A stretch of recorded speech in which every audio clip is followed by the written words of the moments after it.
Tué Yacine Menan, promoteur de la première édition de l'élection du mot ivoirien de l'année.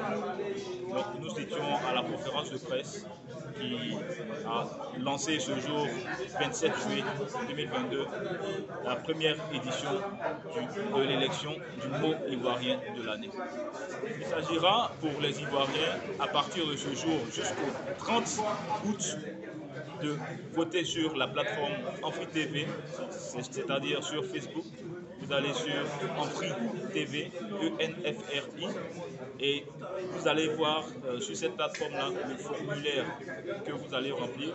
Sur ce formulaire-là, vous allez mettre votre nom, votre numéro de téléphone et choisir 3 mots parmi les 12 mots que vous allez voir sur la plateforme. Ce n'est pas un jeu qui est gratuit parce qu'il y a une cagnotte.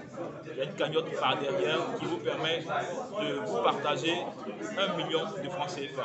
C'est vraiment fait de façon symbolique, mais l'idée c'est qu'on célèbre ensemble notre façon très ivoirienne de parler le français.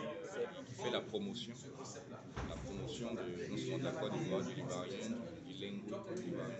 C'est très particulier. Je pense que c'est une fierté aujourd'hui de voir certains mots entrer aujourd'hui dans le Robert, K.O. et tout ça. Et c'est une très belle démarche qui amènerait vraiment certains mots vers des conditions de vie.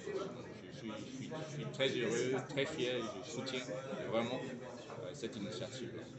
Donc pour nous, le mot, l'élection du mot de l'année est très important parce que cela célèbre la créativité et nous sommes partants pour la créativité. Moi j'ai bien aimé tout à l'heure quand il a demandé une télévision partenaire originale ou bien on va dire qui ne soit pas forcément numérique, qui puisse l'accompagner pour pouvoir continuer après maintenant à vendre justement notre concept.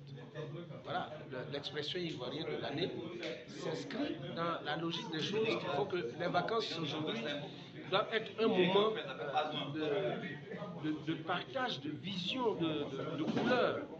Pas forcément toujours en train de, excusez-moi, des trucs sexuels et tout ça, de la drogue et tout ça. Non, non, non. On vit à travers justement une façon de s'exprimer, une façon donc de s'habiller, une façon de se nourrir. Et tout ça, en Côte d'Ivoire, on a des plats qui nous sont propres. La loco est labellisée, c'est la Côte d'Ivoire. Le kidjenou, c'est labellisé. Donc, nos expressions doivent être aussi dans cette logique de pensée. Quand on vient pour consommer la Côte d'Ivoire, c'est aussi bien nos nourritures, aussi bien nos façons de nous habiller, mais surtout notre façon aussi de s'exprimer, que nous portons à la boutonnière avec fierté. Donc, vive donc ce genre d'initiative, vive des personnes qui ne veulent pas que la langue ivoirienne, l'expression ivoirienne, le parler ivoirien, la façon d'être bien à l'aise en Côte d'Ivoire ne meurt jamais et au contraire traverse le temps et laisse des traces dans l'histoire. Bravo, bravo à Amphi TV, bravo aux journalistes culturels qui l'accompagnent, bravo à tous ceux qui se sont déplacés ce matin pour donner à cette cérémonie une place particulière.